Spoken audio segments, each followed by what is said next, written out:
नमस्कार दोस्तों, जैसी टेक में आप सबका हार्दिक स्वागत है। तो दोस्तों, आज फिर से वही हुआ कि 200 पॉइंट के अंदर सेंसेक्स को रखा गया। 200-250 पॉइंट के अंदर सेंसेक्स को रखा गया और 50-60 पॉइंट के बीच में निफ्टी 50 को रखा गया पूरा दिन। लास्ट में जाके वो कहते हैं ना, CAS सिस्टम का नाम जिसको दिया गया है, वो CAS सिस्टम नहीं साहब। वो तो बेसिकली क्या है, ये मटका खेलना हो ना, मटका मटका खेलने वाली बात हो रही है। और आप देखिए कहाँ से कहाँ पर आपने एक्सपायरी सेंसेक्स की करवा दी। रिटेल को खत्म करने का कोई तरीका नहीं छोड़ रहे हैं। तो जैसा कि हमने कल भी चर्चा की थी कि भाई अब तो कुछ करने की जरूरत है ही नहीं। 3:15 के आसपास, 3:13, 3:14 के आसपास अपनी लैपटॉप खोलो, अपने मोबाइल फोन खोलो और जो करना हो, एक कॉल या एक पुट, कभी किसी दिन पुट चल जाएगी, किसी दिन कॉल चल जाएगी, वो करके अपना खत्म करके निकलो। आज भी यही हुआ है। कुछ करने वाला ऐसा था ही नहीं भाई। आप 200 पॉइंट के अंदर, 250 पॉइंट के अंदर सेंसेक्स को चला रहे हो। तो ऐसा करते हैं, सेंसेक्स से ही शुरुआत करेंगे। सेंसेक्स किस तरह से चला है और किस तरह से कल चल सकती है मार्केट, उस पर चर्चा करते हैं। ये आपके सामने मैंने चार्ट लगाया है BSE सेंसेक्स का। आप अगर देखेंगे, ध्यान से देखिएगा। मैं 5 मिनट का चार्ट पे इसको तब्दील करता हूँ 5 मिनट्स के चार्ट पे। 5 मिनट के चार्ट पे आपको क्या देखने को प्राप्त होता है? आपको देखने को सुबह सुबह ये प्राप्त हुआ कि गैप अप ओपनिंग जरूर हुई। 625 और 772 के बीच में ही मोटा मोटा 11 सवा 11 तक हम चलते रहे। 150, 200 पॉइंट, और उसके बाद फिर से जब 772 के ऊपर गए तो वही 772 और 894 के बीच में हम झूलते रहे हैं पूरा दिन। पूरा दिन अगर आप देखोगे, वहीं पर ही हम झूलते रहे हैं। और एक बार को 78 770 के आसपास, 70 772 के आसपास ही हम लोग 3:10 3:15 पे बैठे हुए थे। और फिर आपको पता है क्या हुआ? वहां से आपको 200 पॉइंट्स के करीब 78,954 पर क्लोजिंग करवा दी गई। अब ये कैसे करवा दी गई, किसी को कोई मतलब नहीं है, किसी को कोई पता नहीं है। सिर्फ किस्से कहानियां, यानी कि पूरा दिन किसी को पैसा नहीं बना होगा। जिसने 3:15 पे किसी ने कॉल पूछ ली होगी तो उसको शायद 2 पैसे बन गए होंगे। बहुत लोगों ने आज ये कहा कि साहब प्रीमियम्स बहुत ज्यादा बढ़े हुए हैं। प्रीमियम्स नहीं बढ़ेंगे तो और क्या होगा भाई? आखिर रिटेल को पैसा थोड़ी देना है इन्होंने। रिटेल को पैसा बनाना इज नॉट इजी। अब सेंसेक्स में तो जो हुआ हुआ, निफ्टी 50 देखिए क्या हुआ है। निफ्टी 50 पे तो 24,604 से 24,677, 24,604 से 677, मतलब 75 पॉइंट की भी रेंज नहीं है। और पिछले रोज का हाई था हमारा 24,677। वही रेजिस्टेंस हम आज पार नहीं कर पाए। वो रेजिस्टेंस हम पार नहीं कर पाए और उसके बाद आप ये देखिए कि हुआ तो क्या हुआ। आप लोग यहाँ पर ओपन हुए सुबह, लगभग लगभग 24,638, 636, 638 के आसपास ही हम ओपन हो रहे थे, 24,640 के आसपास। और फिर देखिए साहब, 24,604 और 24,677 इसके बीच में ही झूलता रहा है। तो निफ्टी 50 में भी वही हुआ कि किसी को पैसा नहीं बनाया गया। हाँ, निफ्टी 50 में ये हुआ कि 24,636, जिसने निफ्टी 50 में ट्रेड किया होगा ना लास्ट में 3-3-10 3:15 के आसपास, उसको तो 3:40 ने बोल दिया कि भाई रहने दे, हम किसी की तरफ भी तेरे को आज पैसा नहीं देंगे। और ऐसा जो हुआ है उसका कारण क्या है? आप 24,636 पे क्लोज हो रहे हैं, इससे पहले 24,623, 624 पे पहले क्लोज हो रहे थे। हम क्लोजिंग वहीं की वहीं दे रहे हैं 15 एडवांसेस में। मतलब कहीं पर भी जाए लेकिन क्लोजिंग वही है। और आज हैरान आप इसलिए होना चाहिए आपको कि आज तो बहुत तकड़ा जबरदस्त बढ़ना चाहिए था। रिलायंस इंडस्ट्रीज लिमिटेड 3.5-4% के करीब तेज चल रहा था। क्लोजिंग ही उसकी 3.5% तेज हुई है। कल आने वाला नतीजा है स्टेट बैंक ऑफ इंडिया का। SBIN भी अच्छा खासा चल रहा था। कल को नतीजा आना है जी 7 अगस्त को, ध्यान दीजिएगा जरा। ICICI बैंक, इटर्नल और टाइटन आज तेजी का रुख दिखाते हुए दिखाई दे रहे थे। लेकिन जब आप IT पैक देखते हो तो IT पैक ने कहा नहीं भाई, हम तो ऊपर जाने को तैयार नहीं है। TCS दिक्कत दे रहा था। भारतीय एयरटेल नतीजों के बाद नतीजों का असर दिखने लग गया है। पारग्रिड, M&M और कोटक बैंक भी दिक्कत देता हुआ दिखाई दिया है। वहीं दिक्कत देते हुए दिखाई दिए JSW स्टील, टाटा स्टील, यानी मेटल सेक्टर भी दिक्कत दे ही रहा था दोस्तों। अब एक बार को चलते हैं और देखने की कोशिश करते हैं कि बैंक निफ्टी के क्या हालात रहे। बैंक निफ्टी, मुझे लगता है कि भाई ICICI बैंक कुछ दमखम जरूर दिखाता हुआ दिख रहा था। लेकिन हम लोग कहाँ पर, हम लोगों ने बात की थी कि 57,931 के ऊपर अगर चलना स्टार्ट करेंगे। पहली बात तो गैप अप ओपन हुए, बिल्कुल हुए। गैप अप ओपन तो जरूर हुए थे हम। और वहां से बढ़े हम ऊपर ही हैं, लेकिन धीरे धीरे ही बढ़ते गए। ऊपर को गए लेकिन धीरे धीरे जाते रहे। और 57,714 से 58,076। बेसिकली अगर मैं बात करूं तो 400-450 पॉइंट, 400-450 पॉइंट में पूरा दिन निकाल दिया। गए ऊपर लेकिन बहुत ही स्लो। तो यहाँ पर स्लो मूवमेंट के कारण भी शायद निफ्टी बैंक के प्रीमियम्स का हाल क्या ही होगा। खैर निफ्टी बैंक में तो अभी रिटेल आया ही कितना होगा, 6 अगस्त को, तो अभी इतना ज्यादा आया ही नहीं होगा। बात की जाए निफ्टी मिड कैप की, ये जो मिड कैप निफ्टी है, कहाँ हम बातें कर रहे थे साहब, अगर 14,908 के ऊपर टिकने लगेगा, टिका तो साहब, साहब टिका, बिल्कुल टिका। 14,908 पिछले रोज का हाई था, इसके ऊपर टिके, बिल्कुल टिके, और टिके तो ऐसा लगा कि अपसाइड का रुख होगा। लेकिन जाने क्यों क्या हुआ कि 14,908 को जब इसने तोड़ा, जब इसने नीचे के लिए तोड़ा, तो उसके बाद आपके सामने है कि क्या हुआ है। उसके बाद आपको देखने को मिला कि पिछला रोज का लो 14,841 हमारा लेवल था, वो आया। उसके नीचे 14,813, 14,812 का एक लेवल था, वो भी आपको प्राप्त हुआ, और वहीं पर इसकी हो गई क्लोजिंग निफ्टी मिड कैप की दोस्तों। चलिए फिन निफ्टी पर भी कर ही लेते हैं चर्चा। देखिए जब फिन निफ्टी पर जाते हैं तो फिन निफ्टी में क्या हुआ है, फिन निफ्टी में भी आप लोगों ने देखा कि पिछले रोज के हाई के पार हम नहीं जा पाए। हाँ एक बार को गए 26,927 तक जरूर गए, लेकिन उसके ऊपर एक भी कैंडल 26,925 के ऊपर क्लोज नहीं हो पाई। यहाँ पर भी पैसा बनाने का मौका नहीं मिला है। तो भाई अब ये कैश सिस्टम ने क्या पूरे का पूरा सिस्टम को हाईजैक कर लिया है, ऐसा लगने लग गया है कि बिल्कुल पूरे का पूरा हाईजैक हो गया है हमारा सिस्टम। कल के लिए बात कर लेते हैं, कल शुक्रवार है, आइए देखते हैं कि किस तरह से कल के लिए अपसाइड का रुख और डाउन साइड का रुख होने चाहिए। देखिए प्लीज सबसे पहले तो ये समझ जाइए कि अपसाइड के रुखों में मैं कोई चेंज नहीं कर रहा हूँ। 24,677 जो पिछले रोज का हाई है, आज का हाई भी वही है। 24,677 के ऊपर चलेंगे टिकेंगे तो 24,700 703 का एक लेवल आ सकता है। 24,703 के ऊपर गए तो 24,742, 24,742, 24,788, 24,788, और उसके ऊपर गए तो 24,828, 24,828 तक के लेवल्स देखने को प्राप्त हो सकते हैं दोस्तों। वहीं 24,604 टुडेज लो, 24,604 के अगर नीचे जाना शुरू करते हैं तो हमारे लिए वहां से रास्ता तैयार होगा 24,570 का, 24,570 का। और 24,570 भी टूटा तो ये समझ जाइएगा, 24,570 टूटा तो 24,533, 24,533, and below that we might be able to see 24,498 to 24,500, 24,498 से 24,500 तक के लेवल्स दिख सकते हैं आते हुए निफ्टी बैंक में। अब बात होगी फिन बैंक निफ्टी की। निफ्टी बैंक की जब हम बात करते हैं तो भाई निफ्टी बैंक 58,076 का आज का हाई। तो लेट्स इंश्योर कल को कि जब तक 58,076 के ऊपर नहीं चलेंगे, नहीं टिकेंगे, अपसाइड के बारे में सोचना हमारे लिए समझदारी नहीं होगा। 58,076 के ऊपर हमारा लेवल आ सकता है 58,247 का, 58,247 का।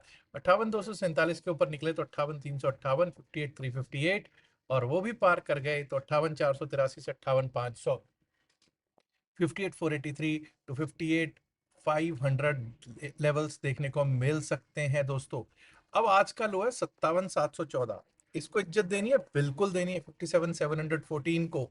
लेकिन दोस्तों इतना मत भूलिएगा कि अगर हम इस लेवल के नीचे आना शुरू करते हैं एक बार, किस लेवल के, 57,894, 57,894 के नीचे आना अगर एक बार को शुरू किया तो हमारे को आज का लो 57,714 देखने को मिल सकता है। और 57,714 भी अगर टूट गया, we might be able to see 57,600, 57,600, और 57,600 टूटा तो एक बार को हम लोग, एक बार को 57,456, 57,456 तक के लेवल्स निफ्टी बैंक में देखने को देख सकते हैं।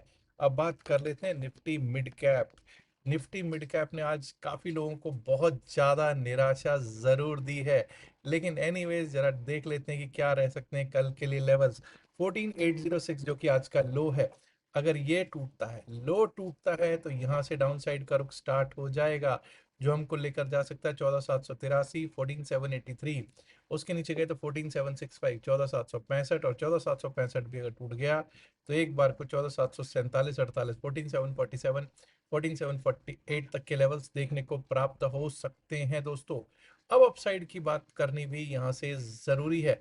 तो अपसाइड पे देखिए, अब हम अपसाइड की कब सोचेंगे, जब तक हमारा 14,865 के ऊपर नहीं जाता है। 14,865 के ऊपर नहीं जाता, अपसाइड के बारे में नहीं सोचेंगे। उसके ऊपर लेवल आ सकता है 14,908 का। एक मिनट दोस्तों, शायद ये लेवल एक और बन गया अब यहाँ पे, 14,896, 14,896 का, 14,896 के ऊपर निकले तो 14,923 जो कि आज का हाई है, 14,923 टुडेज हाई, ये देखने को प्राप्त हो सकता है। और अगर वो पार हो गया तो ऑल टाइम हाई 14,975 जो है, ऑल टाइम हाई जो है वो फिर से आता हुआ दिख सकता है, और उसके पार हुए तो वही 15,000 तक के लेवल्स देखने को हमको प्राप्त हो सकते हैं दोस्तों। अब जरा देखते हैं कि किस तरह से फिन निफ्टी की बात कर लेते हैं दोस्तों। फिन निफ्टी की जब हम करेंगे बात, निफ्टी फाइनेंशियल सर्विसेज, तो भाई 26,927 जो आज का हाई है, इसके ऊपर ही हम लोग अपसाइड के बारे में सोचेंगे। 26,927, 26,927 के ऊपर चले टिके तो अपसाइड के बारे में 26,984, 26,984, 27,043, 27,043, और उसके ऊपर गए तो 27,110 तक के लेवल्स देखने को मिल सकते हैं। वहीं दोस्तों आज का लो अगर कट जाता है विच इज 26,804, 26,804 अगर कट गया तो नीचे के लेवल स्टार्ट हो जाएंगे। 26,804 के नीचे सीधा सीधा जो हमको एक बार को लेवल देखने को मिल सकता है, वो देखने को मिल सकता है ये, विच इज 26,763, 26,763। और 26,763 भी अगर टूटा तो उसके नीचे 26,717, 710 के लेवल्स निफ्टी फिन सर्विस दिखाने में सक्षम होगा। आइए अब चलते हैं बीएससी सेंसेक्स की ओर, जिसकी आज एक्सपायरी तो हो गई है। चलिए किस तरह से हम अपसाइड के बारे में सोचेंगे। सबसे पहला तो भाई अपसाइड के बारे में अब हम तभी सोचेंगे जब 79,000 के ऊपर चलना स्टार्ट होंगे। 79,000 अब हमारे लिए बड़ा रेजिस्टेंस है, जो कि हम पार नहीं कर पाए आज के दिन भी। 79,000 के ऊपर निकले टिके तो 79,143, 79,143, और अगर उसको भी पार कर गए तो 79,294, 79,294, और उसके ऊपर निकले तो 79,500, 79,500 का लेवल दिखाई पड़ सकता है दोस्तों। अब कुछ लोग कहेंगे साहब 78,954 का हाई है, लेकिन 79,000 को हम कैसे इग्नोर कर दें, जो कि आज का ही नहीं, अभी तक आज का रेजिस्टेंस तो है ही, बाकी मेजर रेजिस्टेंस है। वहीं 78,633 जो कि आज का लो है, टुडेज लो, अगर ये कट जाता है तो उसके नीचे हमारे लिए रास्ता खुला होगा एक बार को 78,500 का, 78,500, 502 का। 78,500, 502 अगर कट गया तो नीचे 78,352, 78,352, और 78,352 भी कट गया तो ये समझ जाइएगा 78,175, 78,175, and below that my dear friends we might be able to see 78,000 coming on the charts for BSC Sensex। अब ये तो बात हुई Sensex, Nifty 50, bank Nifty, mid cap और फिन निफ्टी के लेवल्स की। अब आज का जो प्रश्न था उसका भी कई लोगों को होगा कि भाई हमने सही जवाब दिया था, उसका सवाल क्या था, जवाब क्या था। आइए उस पर भी अब कर लेते हैं चर्चा। दोस्तों आज का प्रश्न ये था कि भारत की सबसे बड़ी इंश्योरेंस कंपनी कौन सी और कब वो सेटअप हुई थी। एलआईसी ऑफ इंडिया सबसे बड़ी कंपनी है, भारत की इंश्योरेंस कंपनी, जो कि 1956 में सेटअप हुई थी। सही जवाब देने वाले कौन कौन है आप देख सकते हैं, संदीप 5565, संदीप 5565, उसके बाद नेट जोन बीएससी ने भी सही जवाब दिया है। उसके बाद भूपेंद्र सिंह साहब ने भी सही जवाब दिया। सुरेश वोकड़े वोकड़े साहब बिल्कुल सही जवाब है। और नरा हरिशंकरा भट्ट, ये भी बिल्कुल सही जवाब दिए हैं, और इन्होंने भी सही लिखा है। और दोस्तों आज मेरा प्रश्न, ऐसा प्रश्न करने का सबब भी इसलिए बना क्योंकि आज ही इसके नतीजे भी आने हैं, आ गए होंगे जब तक आप ये वीडियो देख रहे होंगे। पांडुरंग परांडे साहब बिल्कुल सही आंसर है। भट्ट जिगर, सुरेश नायर, जबाराम, बिल्कुल सही उत्तर। तेजवानी साहब तो बिल्कुल, देखिए इनके ज्ञान की तो कोई बात ही अलग है। वो कहते हैं LIC established in 1956 by merging and nationalizing over 245 private insurers and provident societies into one corporation by an act of parliament, LIC Act, Life Insurance Corporation Act 1956। Harshan Mala ji ने भी सही जवाब दिया है। और तो और शंकर साकरोजी बिल्कुल सही जवाब दिए हैं साहब आप भी। सुबीर दास ने भी सही जवाब दिया है। त्रिभुवन नाथ सिंह रघुवन सही जवाब है आपका भी। और दोस्तों राजा रत्नम नायडू बिल्कुल करेक्ट आंसर। ज्ञान अग्रवाल साहब का भी आंसर सही है। पृथ्वी सिंह चौहान बिल्कुल सही आंसर है। रतन 8807 ने तो आंसर सही दिया ही है। Devarshi Vishwas, Vasavaraj VS, my friend from Bengaluru, great correct answer. Doctor Wasif Mollim, always correct sir. Manoj Shah 3112 सही उत्तर है जी। मनोज कुमार ने भी सही उत्तर दिया। राजेश राम गीरवार का भी उत्तर सही है। और सही उत्तर है हैदर शेख साहब का भी, हैदर अली शेख माफ कीजिएगा। महेश चौधरी जी ने भी सही जवाब दिया है। और जो महेश चौधरी जो है उनका जवाब सबसे पहला था, सबसे पहले इन्होंने ही जवाब दिया था। ओमकार पांचाल जी, आज तो बहुत आंसर्स हैं भाई, बहुत लोगों ने सही जवाब दिया। रजौरिया साहब नरेश जी ने भी सही आंसर दिया है। सुरेश मोहपात्रा, जय गुज्जू, जय गुज्जू 2524, शंकर सकरोजी का नाम ले दिया, रॉक स्टारी स्टार वाईटी 5308, इन सब ने सही उत्तर दिया है दोस्तों। आज तो दोस्तों बहुत लोगों ने सही जवाब दिया है। और मुझे उम्मीद ये भी है बहुत, वैसे तो जो जिस उत्साह से जो सुबह पार्टिसिपेट करते हैं लोग, उससे ये लगता है कि हाँ यार, everybody is looking for this questions. In fact many of you से कि भाई हम तो इसलिए आते हैं कि क्वेश्चन उसमें कोई पूछेंगे तो आंसर देंगे। और कई लोग ऐसे भी होते हैं जो कहते हैं यार मत पूछा कर, वो गूगल से देख के ही तो बताते हैं। चलो गूगल से देख के बताते हैं, लेकिन ये तो है ना, गूगल तक जाना तो पड़ता है ना, इंक्यूजिटिवनेस तो बढ़ रही है ना। अच्छा, कई लोग ऐसे हैं जिन्होंने अभी तक डेल्टा एक्सचेंज में क्रिप्टो करेंसी का अकाउंट अपना नहीं खुलवाया है, आज ही अपना क्रिप्टो करेंसी अकाउंट खुलवा सकते हैं आप। ऊपर जो दिया गया क्यूआर कोड है, इससे भी यूज कर सकते हैं, या नीचे डिस्क्रिप्शन में पिन मैसेज होता वीडियो में दिए गए लिंक से भी आप ओपन कर सकते हैं अकाउंट। टेलीग्राम चैनल का भी लिंक आपको डिस्क्रिप्शन पिन मैसेज होता वीडियो में दे रखा है, वहां से आप अपना हमारे टेलीग्राम चैनल से जुड़ सकते हैं। याद रखिएगा, जो भी बातचीत इस वीडियो में की गई है सिर्फ और सिर्फ अकेडमिक पर्पज से की गई, इसका बाय सेल की सलाह से कोई लेना देना नहीं है। बाय सेल की सलाह के लिए आप अपने फाइनेंशियल एडवाइजर से बात कीजिएगा। लास्ट में एक गुजारिश है, एक इल्तिजा है, एक रिक्वेस्ट है कि इस वीडियो को लाइक कीजिएगा, शेयर कीजिएगा इस वीडियो को अपने दोस्तों के साथ ज़्यादा से ज़्यादा संख्या में। माय डियर फ्रेंड्स, अगर आपने अभी तक जैसे चैनल को सब्सक्राइब नहीं किया, देर किस बात की, सब्सक्राइब करना तो बनता है ना दोस्तों। शुक्रिया, नमस्कार, धन्यवाद, good luck for tomorrow, bye bye.